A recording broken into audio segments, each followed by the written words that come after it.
There's a million ways to be successful on YouTube. There's a lot of ways to make money on YouTube. I've never really made a lot of money through the partner program. Partner program pays you what it pays you. It's kind of like a record deal.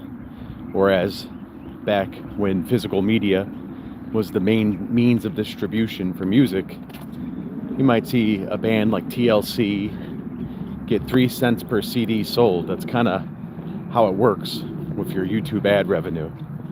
So for small YouTubers, I wouldn't even think about the YouTube partnership program if you're starting a YouTube channel. I wouldn't think about your ad revenue that you're going to get, your partner check that you might become dependent on. A few years ago, they had an algorithm change on YouTube, and it changed how creators were compensated through the partnership program. And you would have thought the world ended the way that YouTubers were melting down. I've even seen some prominent YouTubers that sell courses, I won't call their name out, freak out because some affiliate partnership that they were in, I forget the name of the affiliate company, but basically it was a promo code situation where for that YouTuber to get paid, one of their viewers would have to go to the website, use a promo code, and they were supposed to be compensated with a commission based on somebody using those promo codes. Something happened where that didn't work out, and the YouTuber was like irate about it.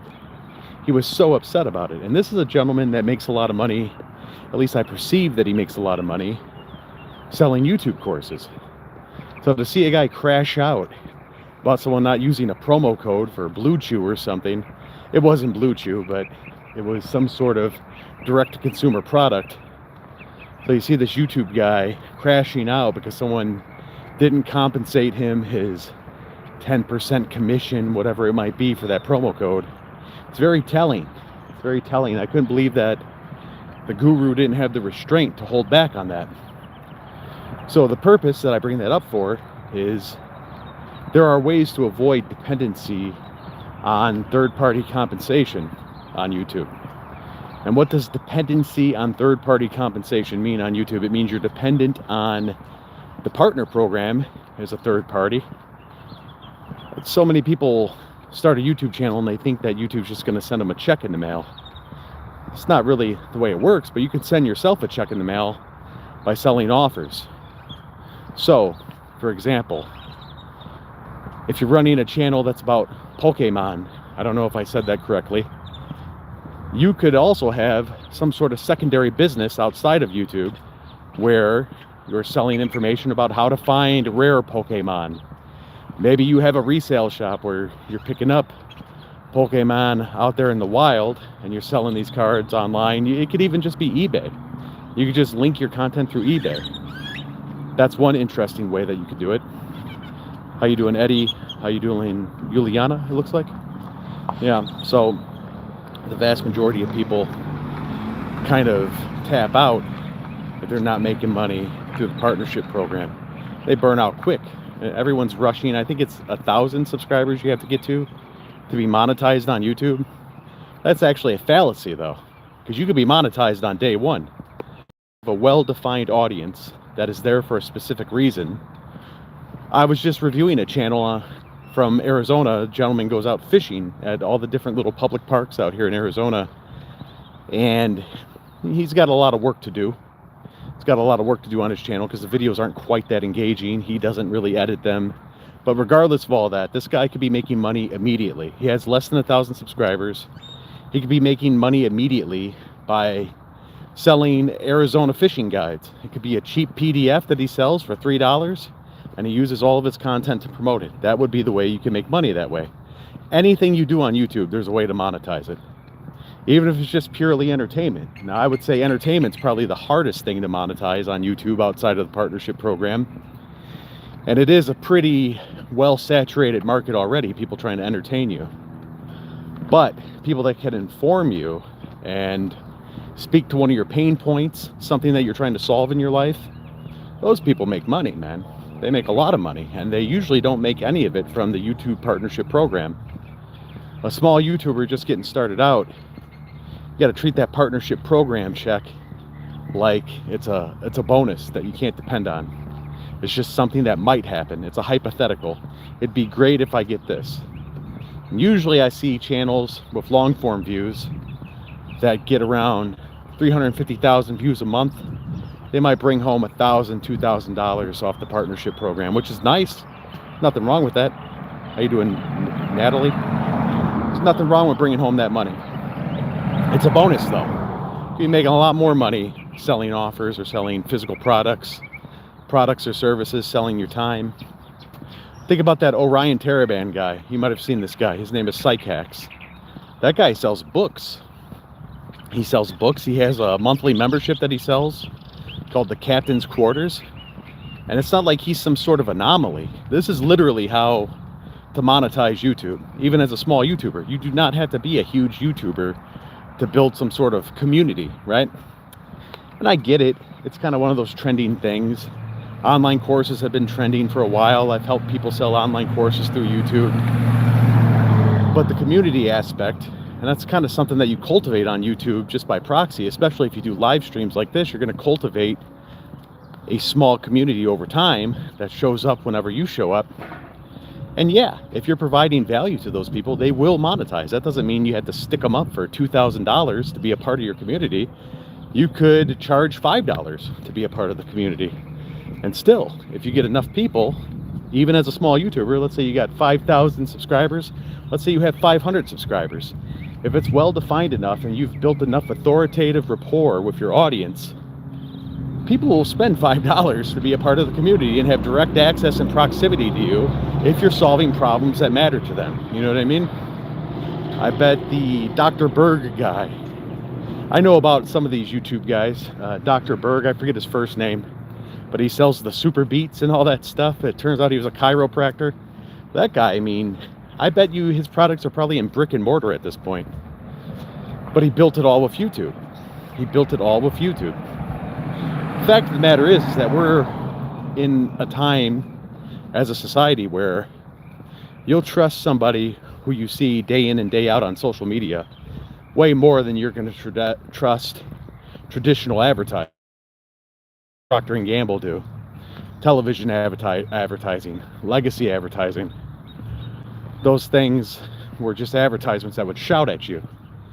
But when you're talking to influencers and people on YouTube, you can directly interact. You can interact, you can ask questions, you can kind of go below the surface and see if this person's the real deal. And I would implore any small YouTuber to do that. If you're thinking about buying an online course, especially thinking about making a $99 investment, it might be a $5,000 investment. Before you do that, always look at the fruits of the labor of these YouTube gurus that are telling you they can get you more views and more subscribers. Like, what does that mean anyway? What does getting more views and more subscribers actually do for you? It'll give you dopamine, that's for sure. Anyone who's ran a YouTube channel knows seeing those viewers spike does cause something to your brain chemicals. It will get you some dopamine. But if it's not getting you money and you want to make money with YouTube, you got to rethink the strategy. I've had some videos with less than 1,000 views give me phone calls from people that convert into clients because they were well defined enough that they spoke to a specific pain point, a specific niche point of view that while on the vanity metrics side of things, you might not get a lot of views with it on paper, those well-defined topics, those are usually the ones that convert pretty well. So you have to be careful when you're looking at some of these YouTube courses. Most of these gurus will list testimonials on their website that you can research. I've done some of this research myself because I've done a couple of courses. One with Patty Galloway, and I'll say Patty's a G. He's definitely an expert, and I agreed with probably about 95% of what he taught in his course, and the other 5% I didn't even know, so he taught me something. But that's at this stage in the game, and that's a $3,000 course. Should a small YouTuber who just started today invest $3,000 into taking a YouTube course? No, I don't think you should.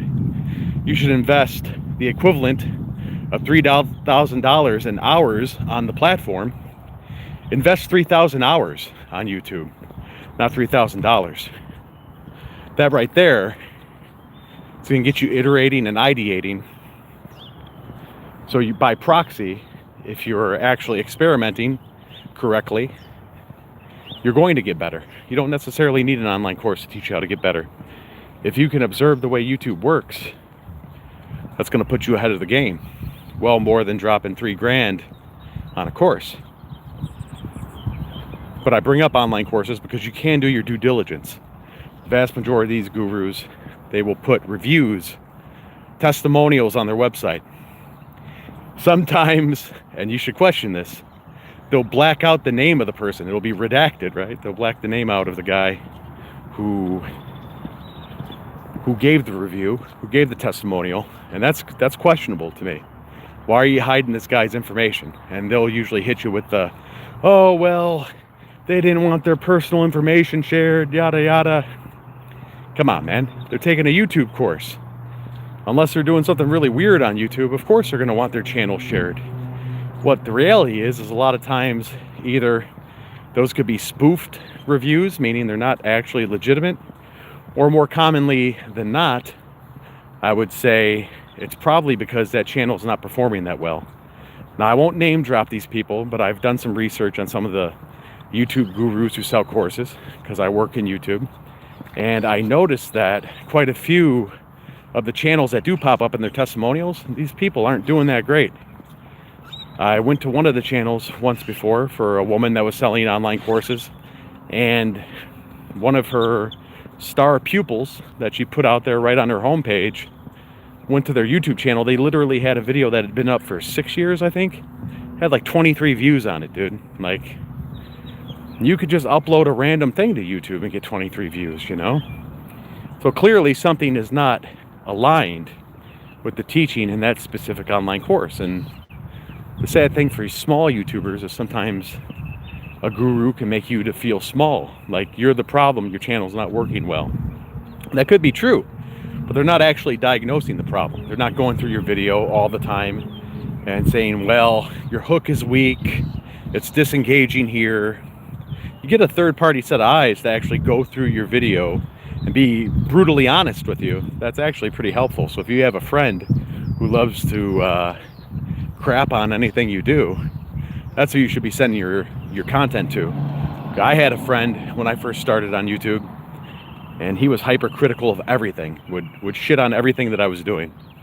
So what I started doing was giving him the videos that I produced, because I knew that he'd be brutally honest, and I got some really good feedback from him. He criticized my microphone at the time, so I bought a Rode mic. He criticized the music I was using, so I got rid of the stupid stock stuff I was using and got with Epidemic Sound, which is a good service. Point is you need someone to be brutally at. And do you think a course creator who's getting between $99 a month to $3,000 a pop off of the course, you think they're going to make you feel uncomfortable? That sounds like a chargeback or a refund to me, right? So I speculate, because I don't know for certain, that a lot of the course creators will tell you what you want to hear. They'll soften it. It'll be extremely softened, right? Say something like, well, you just need to keep posting so you can break through. Well, if you keep posting the same stuff that's already not working, what's the point of that? How does that help anybody? That's why small YouTubers stay small. They keep posting the same things that have plateaued or never even took off. And they are told by certain gurus that, no, you just need to iterate more. You just need to be posting more. You need to post every day, which is insane. If your content's already not working, why would you post every day? But we hear these things because it can subconsciously make a creator feel like they're busy. If they are posting every day and they feel the need to do that every 24-hour cycle and they're able to achieve it, they are putting content up every day, they'll feel like they're moving forward. When really, if the content's already not working, why would you post more of it? You need a more authentic, critical view of the content you're producing.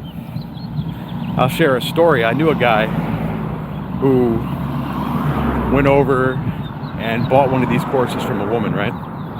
It doesn't matter that she was a woman. I just remember it was a female creator selling the course.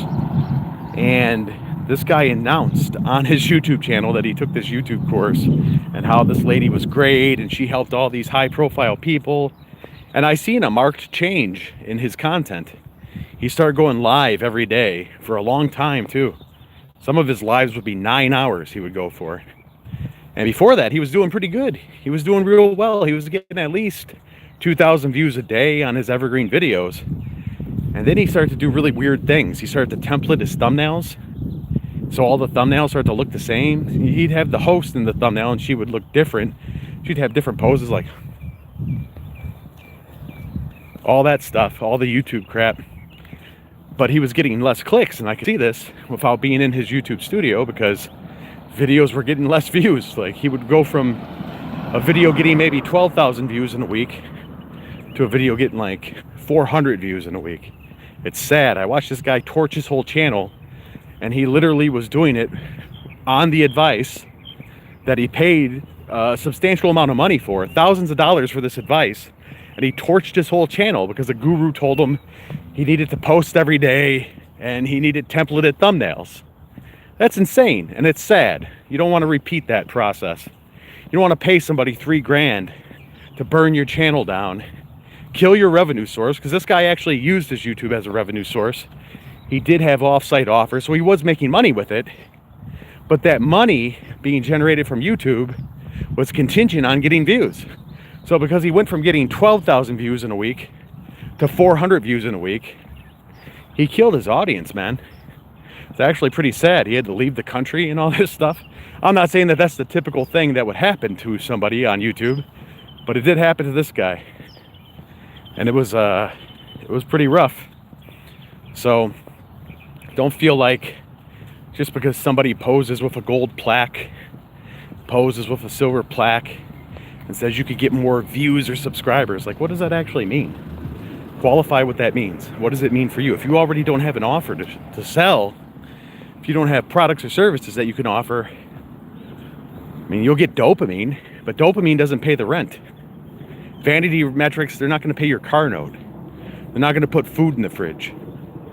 So, my advice to any small YouTuber is think about the content you're creating.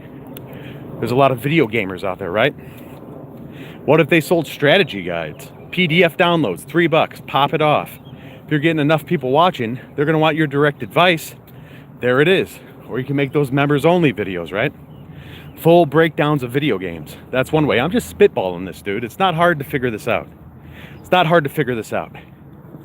But it requires a creator to get out of the mindset that YouTube is gonna send them a check. That's a bonus. It might happen, it might not happen. Don't depend on it. Depend on what you can create. You call yourself a YouTube creator. We're all creators, right? So create products and services that you can sell for YouTube, and trust me, it'll change your whole life. It'll change your life if you can do it. Anyway, I'm gonna leave. Have a good rest of your Wednesday, I believe it is, and I will see you next time I go live. Good luck.